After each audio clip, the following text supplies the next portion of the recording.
And, Steve, before we get to that, let's start with Norfolk. The other night, they just exploded. 21 hits in that game. And I'm looking at the box score. Westberg, Henderson, Stowers, they were all tearing it up. Some hot bats down at AAA. It's been fun to watch. I mean, Westberg and Henderson move up, and they don't miss a beat. They just start hitting instantly. Stowers was with the Orioles in Toronto and comes back. That's a pretty good 1-2-3, right? If you have Henderson, Westberg, Stowers, and oh, by the way, they got Terran Vavra back. So, I mean, really a potent start of the lineup for Norfolk. Put up that big number on Friday night. They actually got shut down a little bit last night, which was a real rarity. But, great to see Scott. Westberg can wear out right center now. He's starting to turn on the ball. He's pulling some pitches. He can hammer to left and left center. And Henderson continues to get walks, and get on base and do his thing. So really impressive what's happening at AAA right now. Well, the Orioles are sitting with the first pick in the amateur draft. Steve, break it down for us. How's this playing out? Kind of fun. At a time, Scott, when they're getting better at the major league level, they're going to continue to add to that elite talent pipeline at the minor league level with this draft coming up. The third time in team history, they're going to pick 1-1. We know Ben McDonald and Adley Rutschman, and now they get another 1-1 pick. The Orioles have a huge draft pool there. You can see over $16 million, the second largest in draft history. That'll allow them to do some things throughout the draft with signing bonuses over slots where they elect to go. And for the first time under Mike Elias, and this will be his fourth draft, they will have 5 of the first 81 picks. The slot amount for number 1 is $8.8 million, and thinking in the industry is no one that would be picked number 1 is going to get that. So they'll have a little savings on number 1 at least to play with in other areas. But you look at it, Scott, back in 2019, their first 3 picks were Adley, Gunnar Henderson, and Kyle Stowers. So if you could score something like that, or maybe even better this time, you're really adding to that elite talent pipeline. And at a time when some of these top players are finally getting to Baltimore, you replenish them with what's coming in this draft. So, I mean, the Orioles are really positioned well here. A lot of young talent in Baltimore, more on the way, and now next month, more to be added to the organization. Steve, I've seen reports that speculate that when MLB Pipeline and maybe Baseball America come out with their new list of the top 100 prospects, that there's a pretty good chance that Gunnar Henderson will be top 10 and maybe even top 5. What are you hearing? That could be. I mean, the guy is getting some great write-ups around baseball about his great year that he's having. And, you know, he told us back at Media Day in Bowie before the season started how he wanted to cut down on the swing and miss, and he wanted to do better pitches at the top of the zone. So, I mean, it's really been something this season he's had. We know he can hit the ball out the left. He, like Gunnar, I think, is going to get better. He, like Westberg, is going to get better at pull power as he goes, too. And so I think he's about to turn 21. So pretty good year for that kid. Yeah, absolutely, absolutely. All right, give us, we know who the candidates are. We don't see any pitchers among the top candidates to be the 1-1 pick in this draft, but run down some of those guys that could be in the sights of the Orioles.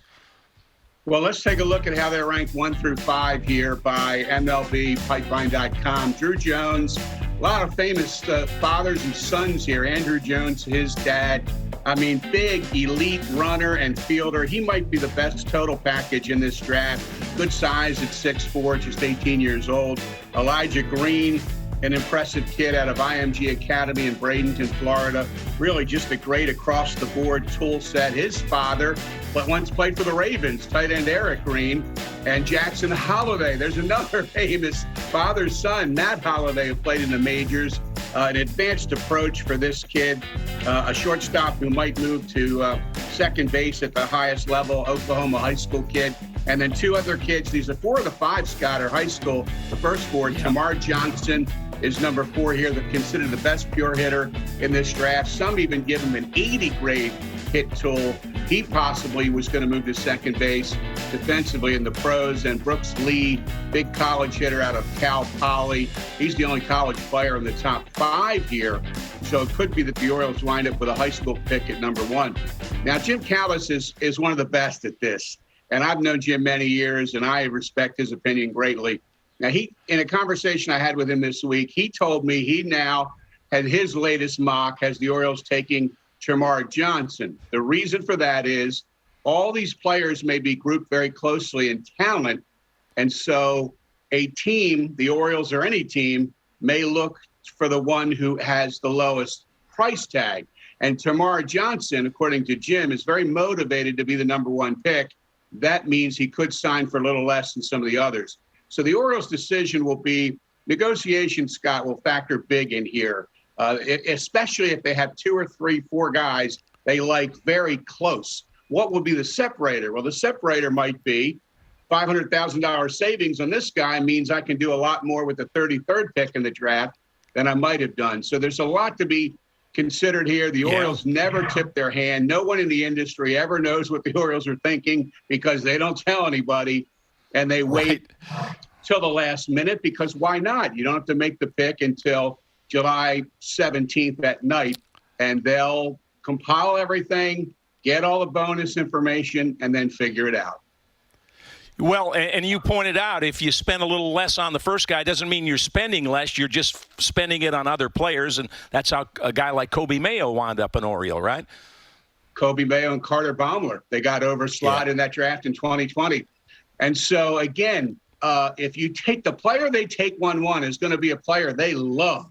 It doesn't necessarily mean they're forcing them up the board, to save some money, and who knows what they'll do. They still could be Andrew Jones, who is ranked number 1 by a lot of people. He could be their guy. We just don't know what they're thinking. They got to take it all in. They got to look at signability. And Scott, the bottom line is going to be they have the second highest draft pool in history. They're going to spend all of that. They always do. It's just a matter of how they choose to spend their money to maximize it over 10 and 20 rounds of a draft. Good stuff, Steve. One other quick note. Heston Kjerstad hit his first home run, hitting .415 at Delmarva. Great story developing there. Very good to see that. I mean, so happy for that kid that he's playing now. It was so ironic. 2 years to his draft that he got on the field. So just so great to see him playing at Delmarva. And so keep that pipeline coming, right? Yeah, there you go. All right, Steve, thanks for the visit. Good to see you.